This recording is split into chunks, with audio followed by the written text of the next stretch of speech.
Man, what is going on with the NFL? You got players asking for trades because teams don't want to pay them. And basically, the teams don't have a valid reason not to pay them. The way I look at it, the Commanders, they need to pay Terry McLaurin because he's been the most consistent player for the Commanders since he's been in the league. If I'm not mistaken, I think he's had, 5 to 7 seasons with over 1,000 yards with multiple different quarterbacks. And my thing is with the Cowboys situation is you don't have nobody else. You know what I'm saying? You don't have a backup plan. Tamika Parsons. If you lose him, your whole defense is basically going to fall apart. You know what I'm saying? It's not like you have the best defense in the league like the Steelers to where you're able to lose a player of Micah Parsons' caliber and still be somewhat decent. You lose Micah Parsons, your whole defense falls apart.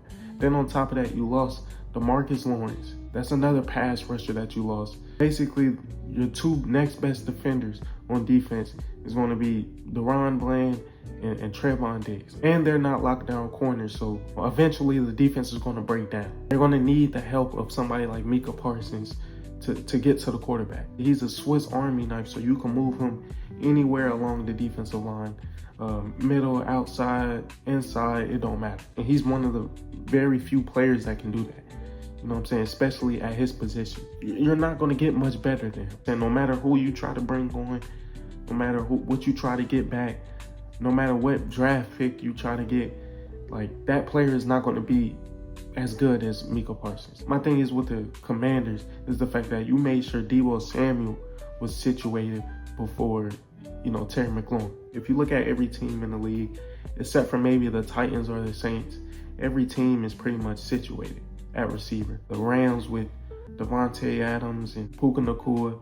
You got the Steelers, they traded for DK. You got the Cowboys, they traded for George Pickens. Panthers, which is my team, drafted a receiver, multiple receivers in the last 2 years. You got the Seahawks, which outside the Titans and Saints could be an option, given that Cub has shown that he can be inconsistent at times. I mean, he had a game with 0 catches and 0 yards. You know what I'm saying? For a receiver, that's the worst game you can possibly have. He's had games where he's only had 3 receptions and stuff like that. So he's shown that, he's dropped off a little bit. At the same time, you got a receiver like Jackson Smith-Njigba who has shown that he can be the #1 receiver. And then you have a team maybe like the Broncos, I could also see. But for the Broncos, it's kind of like Courtland Sutton has revived as that #1 receiver. Even though I think Terry McLaurin is better than Courtland Sutton. But you also got young receivers on that end. You know what I'm saying? Marvin Mims. And I'm sure that they probably don't want to mess up their team, basically, because they already have a strong defense. They don't really need much on offense. Their offense was already solid last season. So I'm sure they probably don't want to mess that up. So, like I said, I feel like every team's situated, except for the Titans and Saints, like I said, because Titans don't really have a #1 receiver at all. Calvin Ridley was supposed to be that, but that didn't work out. And even if they was to get a Terry McLaurin, what would they give up? You know what I'm saying? Because if I'm the Titans, I'm not giving up a valuable pick. You know what I'm saying? Because basically at this point of their team, every pick is valuable. You know what I'm saying? From round 1 to round 3, every pick is valuable. You know what I'm saying? Round 1, you could possibly get the first pick. You know what I'm saying?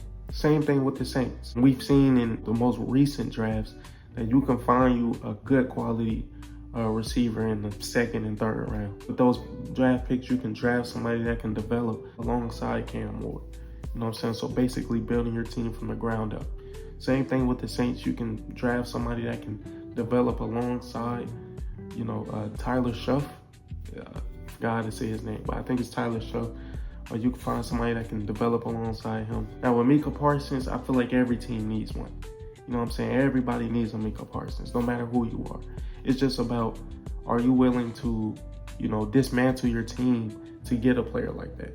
You know what I'm saying? Are you willing to give up potentially one of your core players or a valuable pick to get a player like that? Which a lot of times, I think at least half of the league is willing to do that, given on what Micah Parsons can bring to the table, given on how consistent he has been since he came in the league, giving him, like I say, he's a Swiss Army knife on the line. You can put him anywhere, basically. So his situation is definitely way different than Terry McLaurin. He probably has the most leverage out of any player in the league.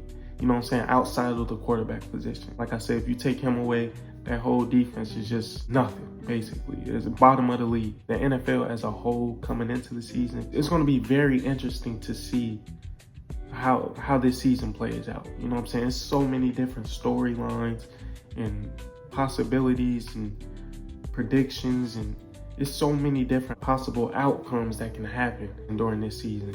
Whether it's trades, whether it's, will this duo work out, will this team work out, how would this team look? Because I think this is the first season within maybe the past 5 years that you can say that the Chiefs are not really the favorite. You know what I'm saying? Because you got teams like the Bills, the Ravens, the Eagles, you know what I'm saying? And people are forgetting because of how last season played out, but, you know, the Bengals, you know what I'm saying? As long as they got Joe Burrow and Jamar Chase and T. Higgins, you know what I'm saying? As long as they got that little core going, it's always a possibility. You know what I'm saying? People forget, but they just made the Super Bowl 4 years ago. So yeah, they haven't changed much since then. So that's gonna be interesting. But yeah, that's all I got for this video. I appreciate y'all for watching. Make sure you like, comment, and subscribe. Do those 3 things for me right now. Do it right now. You know what I'm saying? And I'll catch you on the next one.